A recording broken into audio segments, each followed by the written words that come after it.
Hello everybody, Remy Morva here. Welcome to episode 4 of Real Talk Real Estate. I am joined again here with my co-host Steve Benson. Hello everybody. And today we have a special guest on the phone from Mississauga. We have Jeff O'Leary. Jeff is a broker from Better Homes and Garden, also runs his Village Guru blog, along with currently writing his first book. So Jeff, thank you so much for joining us. Thanks a lot, Remy. How you doing, Steve? Doing well. Good. All right. So Jeff is also on tour right now with Aurea speaking and training agents across Ontario on the marketing mindset, and that's pretty much going to be the theme of today's episode. We want to try and extract as much as we can from Jeff and get his opinion on a whole bunch of things. So, Jeff, how is the tour going for you?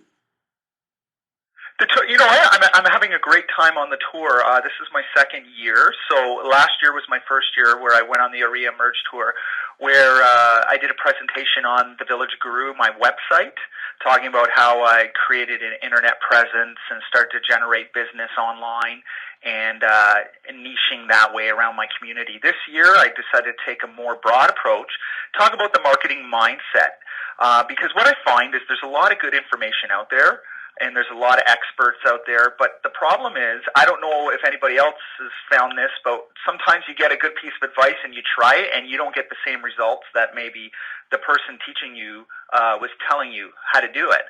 So what I found a lot of times, at least in my own experience, is understanding how marketing works, understanding the whole process enables me to be more successful with that. So that's why I picked that subject for this year's Emerge Tour. Nice. Well, I like how you say that people will try the same thing and not have the same level of success, which we see oftentimes in a lot of traditional real estate training, where everyone's like, well, I'm doing all the same cold calls, I'm using the same scripts, and I'm not getting the results that all these big guys, say I should. What's the issue? And I think it really comes down to the person, right? And when doing marketing in the way that you should be doing your marketing, right? Like me and Steve, if we were cold calling anybody, I think our businesses would tank pretty quickly. It would be pretty terrible. But for you, Jeff, what's your general mindset around marketing your personal business? Like, I don't believe you do any cold calling or any door knocking. What's your general mindset? How do you market your personal real estate business, aside from all the other things you're doing, when it comes to you being a top agent in Mississauga? What's your approach? Well, that's a good question, Remy. First of all, I always like to say, whatever works for you. I mean, if something works for you, by all means, don't reinvent the wheel. For myself, just like you guys, I was horrible. When I first started real estate, I was horrible. I was told to do all the regular things, cold call everybody I know, touch them 3, 4, 5 times a year with phone calls, ask them for referrals, get out there and door knock, and it just didn't sit with me. In fact, I hated it. So I'd even make up, I'd tell my broker, yeah, I've been doing my contacts and all that, and meanwhile, I wasn't. In order, I guess, to give you a better idea of what my marketing mindset is, maybe I can share a little bit about how I actually started, if that makes sense. Yeah, for sure. Okay, so what I did is, again, in the beginning, I did all the regular things, and I wasn't finding much success, and furthermore, I didn't really like it. Now, what I figured out was, I thought to myself, I'm calling these people, they have no clue who I am, I'm looking at all these top agents, and, how am I going to get the attention? Because obviously everybody wants to work, especially on the selling side when they're selling a home. They want to work with someone who's got success, who's got a proven track record, and that's really hard to get maybe when you don't really have a track record. So right off the bat, I thought, okay, it's the internet. So this was, 2008. And, a lot of agents were behind the ball. It was really easy, actually. 8 years ago, if you put something on a website, maybe you wrote a blog, you got traction really easily. So what I started doing was getting permission from more successful realtors in my office to blog about their listings. And the whole reason I did this was because I would start to rank in the search engine. So if you Googled my name, it would come up and you would see this house sold for sale. Not that I was saying they were my listings. However, I was providing more information, about our office listing. So therefore, I was starting to get indexed into Google. And that was kind of the first step to it. So my phone started to ring. You know, it's not, you know, you might laugh about it now, but, you know, people just, they read really quickly. So they started to see that I had a lot of listings. Therefore, you know, it was giving me a little bit more authority when I started to, you know, as I proceeded in real estate. Yeah. Then the next step was obviously to expand on that. So I started to research neighborhoods and niches that I was interested in and share a lot of that information online. And then finally, I started to do video blogging where I would talk about, you know, real estate, things I was encountering in real estate problems, you know, typical buyer and seller questions that I'd receive, and make videos about it. Because I figured one of the biggest hurdles is getting consumers to see you as a person and not just a typical real estate agent. Because I think when we all look the same, it always puts pressure on our commissions. They don't value what we say, and I just find the experience is not as fulfilling. So I started to do the videos, and it just kind of built from there. Nice. I like a lot of what you're saying, but that the fact a lot of people would challenge you would be like, well, that's great, Jeff, but if I do that, it's going to take me forever to build my business. People, I find where a lot of the real estate agents are just wanting instant gratification. They want to push one thing out, one piece of content, or one mail out, or, you know, one day of door knocking, and they expect a listing, right? Was your approach always a marathon and not a race? You know what? Well, number one, I'm going to argue even with traditional marketing, so the standard advice, it's still not instant gratification. So, I mean, I have cold called when I first started. I've called thousands, never got anything out of it. So, I mean, it wasn't like, you know, or even door knocking. I mean, I challenge people. I'd love to see the numbers on door knocking, you know, especially if it's random door knocking or you're not an established presence in the neighborhood where you have a large percentage of the listings. I'd like to see the actual success rate of that versus the time you spend doing it, right? So I don't think there's any shortcuts for anything. Now, when we're talking online, yes, it does take a while. I mean, because, you know, in order to build it properly, you have to start telling stories. You know, it means getting skills in writing, communication, maybe skills in doing videos and practice. However, that doesn't mean you don't do your regular job. So while you might be building a website or you might be getting good at doing videos or maybe even a podcast, it's not like you ignore everything else. So you still have past clients, you still have friends and family in Sphere. So again, it's not like you just drop everything. You still do what you're doing, but I think in order to grow your business, I do believe that, or at least in my case, I did start heavily to focus in building my web presence. And so what's so now when you say Sphere and past clients, what does your marketing look like to them, or what's your approach with them? What's my approach with them? You know what? It's quite simple, actually. I'm not a big fan of calling people up and asking them for referrals. It's just not me. Mm-hmm. I mean, I do get referrals. My marketing's pretty simple. I canceled my. Well, originally I used to write my own. I'm going to go backwards for a minute. When I first started, for the first 3-4 years, I used to write my own newsletter, and it actually did really well. And you know, I would get referrals from that, and people would stay in contact. And as I got busier and busier, I started listening to other people's advice, saying that, you know, that wasn't a real productive activity. You know, there's a lot of companies that'll create you a nice newsletter. So I signed up for one of the big companies and, you know, started sending the canned newsletter to my Sphere. Problem is, my referrals actually went down because I'm not a big caller, right? So I'm not calling all the time. And what I found is because it was canned stuff, it really didn't resonate with anybody. So fast forward to now, I started actually writing my own newsletter again, you know, talking about stories in the community, talking about my personal experiences in real estate, and I find people, you know, they connect better with that. Aside from that, I will call my past clients Sphere, you know, once in a while, see how they're doing. I like to text a lot and genuinely following up with them. You know, how are you doing? You know, if I don't get along with someone or it doesn't, you know, I'm not gonna just call them for the sake of a touch.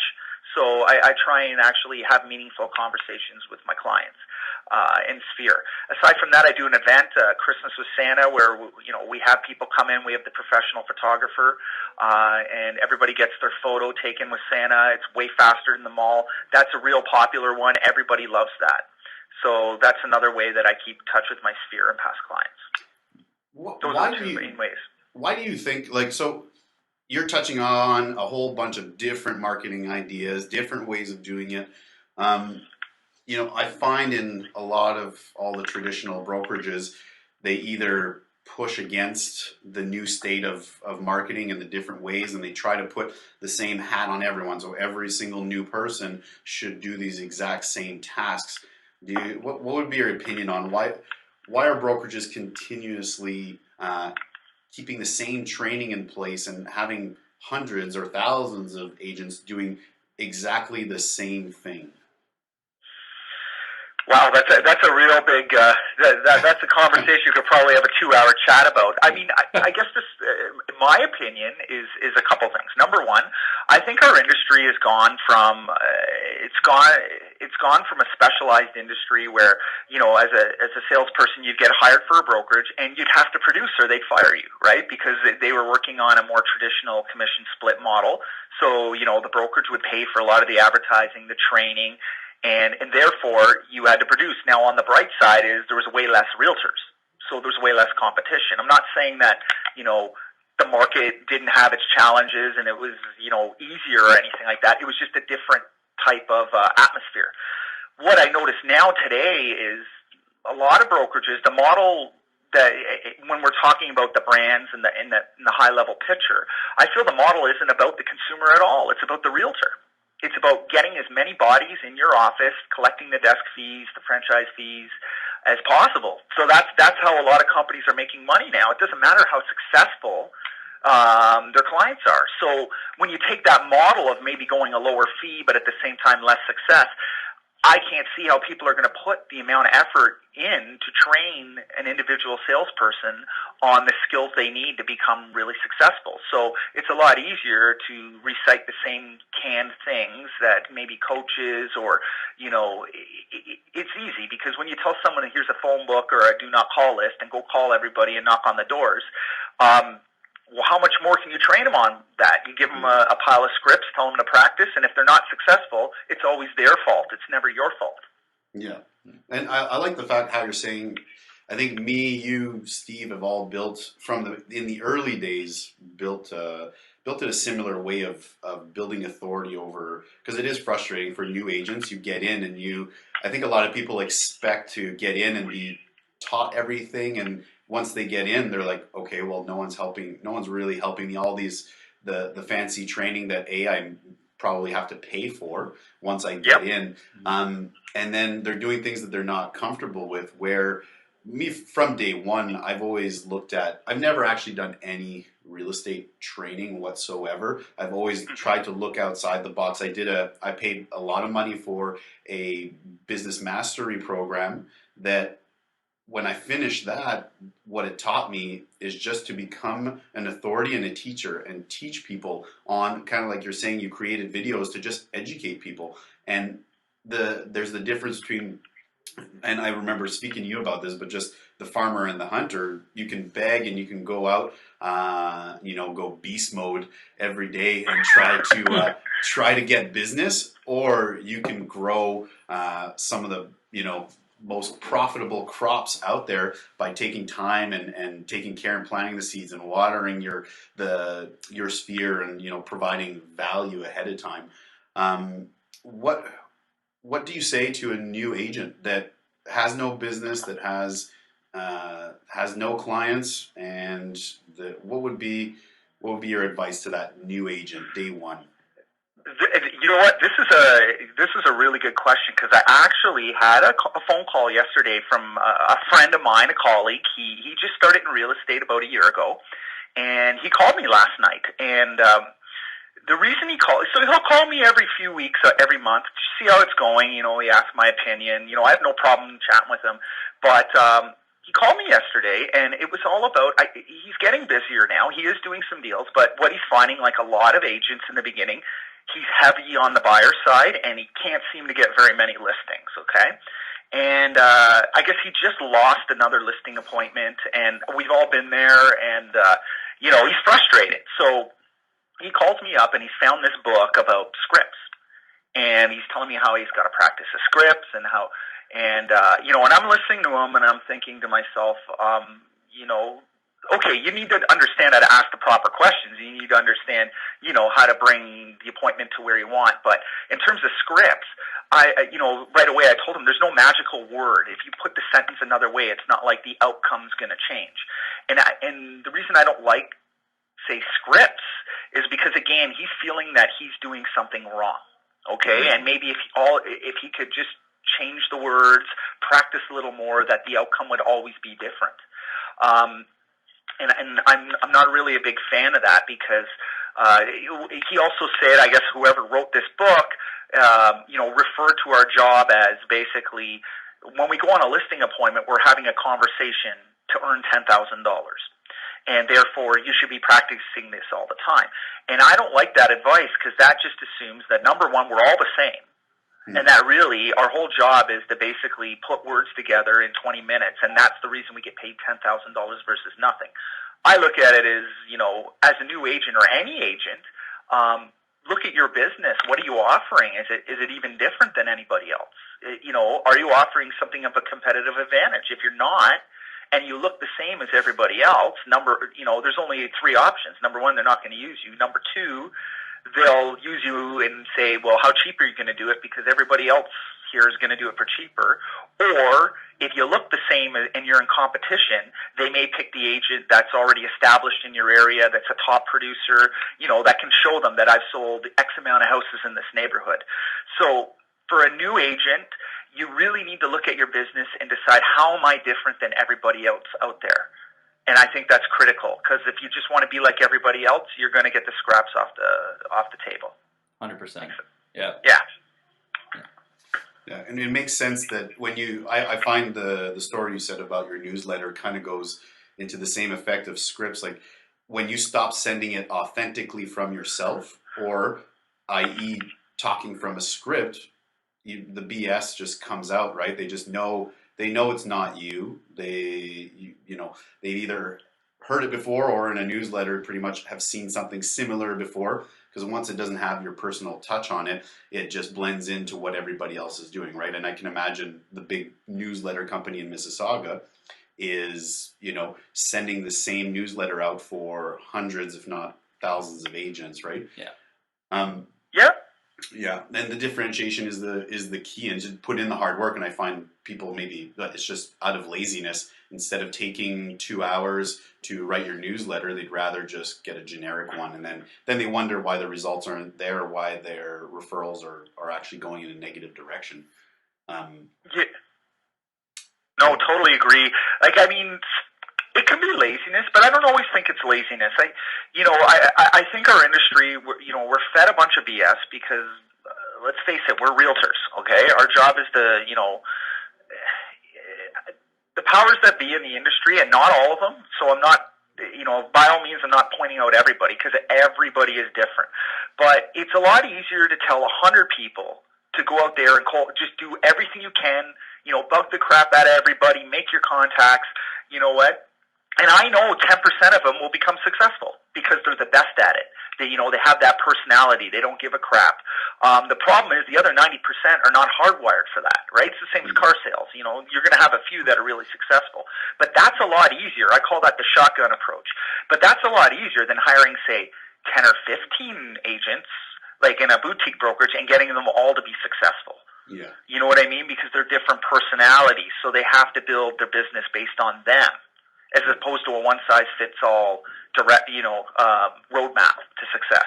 Yeah, putting everybody on the same boat. And you got it. So I'm not saying you can't be successful doing those type of things. I don't know. There's only a few people that I think have that type of personality. Exactly, and they should. Like, there's a lot of successful agents, in Ottawa that I know personally that have that approach, but they have that personality. They can drive it. They're just convincing. They've got that it factor. But when you have hundreds and hundreds of people registering as new registrants and putting them all like, hey, you need to fit this mold, I think that is one of the issues. I think there's been a lot of really good agents that have failed out of the industry only because they weren't given the right model to follow, and they would have been better than all these other agents. They would have just had more passion for it, but they were told this is what you need to do to be successful, and then they failed at it because it doesn't fit their model, their personality, who they are. And I find, like you said, we're a commodity. We're all looked at the same, but deep down, we're all individuals, and we have something different to bring to the table, right? Yeah. I mean, Remy, this sounds a little bit mystic, but I don't mean to get there. But what I find is in the industry, I mean, yes, you have to do certain things. I'm not, minimizing skill and experience and all that. But a lot of our game is mental. So, are you in a good place with yourself? Do you like what you're doing? Because that kind of stuff's infectious. Like when someone sees a confident person who knows what they're doing, loving life, they have that advantage. Things just seem to go their way more often than not, right? So, for those small percentage who have no problem, randomly bugging the crap out of people, grinding them down, not taking no for an answer. I mean, that's their arena. And the problem is, if you're not like that, you're competing on a level playing field with the same rules as them. You're going to lose every time. Yeah, 100%. So, I mean, important as someone, as a realtor, you should be thinking of yourself as a business person first. And if you're a business person, you need to do, some deep thinking. You need to be like, what am I good at? What am I not good at? And that should, with some proper guidance. So, good brokers, good owners, certain trainers, or just other experienced people. With that guidance, you should be able to build your business and to suit your personality. That's exactly any new agent that I meet. It's always that. It's to go to the office. It's not even to come work for us at Capital Homes. It's find the culture, find the office that you can thrive in, because a lot of them, if you are a product of who you hang around with. So if you do go to these hardcore script brokerages and that's all you're surrounded with, and you don't have that personality, you've just set yourself up for failure, because you're going to see all these people have success. You're going to get frustrated that you're doing all the same activities every day and you're not getting the same success because it's just not part of your DNA. It's not part of who you are, right? And that's, we're not right for everybody. Like, I wouldn't want someone that is built for that would probably not do well here, because we just have a different mindset, a business mindset. I've always been business first, right? I've never done any real estate training. I've never listened to any real estate coaches or real estate gurus. It's always been, okay, I'm in the business of real estate, so how can I set my business up to succeed, right? What are activities that I can do that will make my business last forever, instead of saying, what can I do to make a sale today or tomorrow, right? Exactly. No, I agree with you 100%. And also, I mean, if we're focusing on newer agents or even more experienced ones, they put their priorities in the wrong things. So, for instance, I find a lot of people will put too much priority on the brand they work for. And let's face it, a lot of the brands, they offer the same thing. Okay, they offer you a canned CRM. They offer you some canned advertising. And most of the agents go out and customize their own things anyway, right? So, they may be looking at a brand thinking the brand's going to bring them, business, which it's not, right? Or, so things like that, right? Like the signals are wrong, right? Or they think that maybe joining a big team, which I have no problem with a newer agent maybe, joining a team of a more seasoned person, but they're not asking the right questions. If all you're being promised is leads, well, I'm going to guarantee you're going to get the crappiest leads going, because the team leader's going to cherry pick the best ones every day.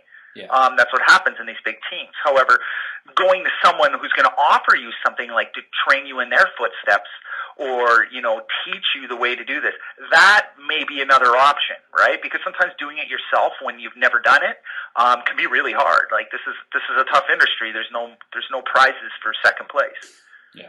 So, well, and on that note, I think there's a lot of agents get into the business with an unrealistic expectation of what they're going to make in their first year. and Sure, yes. don't put enough money aside or don't have a secondary source of income. And then that makes them get a little bit desperate. And then it becomes, I heard one broker talk about commission breath, right? So it's where your prospects or your leads can tell that you're just dying for a couple $1,000s, right? Yep. No, it's true. Yeah. It's like anything. If you really need it, you're not going to get it. It's kind of like dating. Yeah, exactly. It's the same thing, right? Like, Yeah. I mean, yeah. If you're trying to close the deal on the first night, it's likely not going to happen. Yeah. Yeah, And that's exactly. And but that's the world we live in, right? It's the matter of trying to build it properly, and that's why I was never part of anybody's team. Like, I started on my own, but it doesn't mean, I think, again, that could fit for some people, right? Again, on your personality, but it's a matter of a lot of newer agents or even people who don't do it.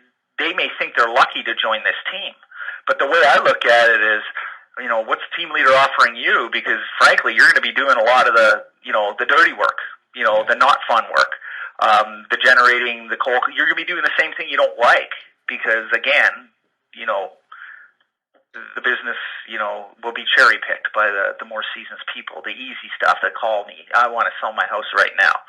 So, again, if you can find someone that'll properly mentor you, that could be another option. Yeah. On that note, so great. We don't want to keep the podcast going too long. We're going to definitely have you back, Jeff. Some great points being touched on today. But Steve's got, we're going to be starting a new segment in every show, and Steve's got a question for you, Jeff. Sure. So new segment of the show. Who knows? Maybe we'll get some theme music or something for this next time. But what really grinds your gears in this industry? Oh man, it's so much. Wow. Again, we could have a week-long podcast night. You know what?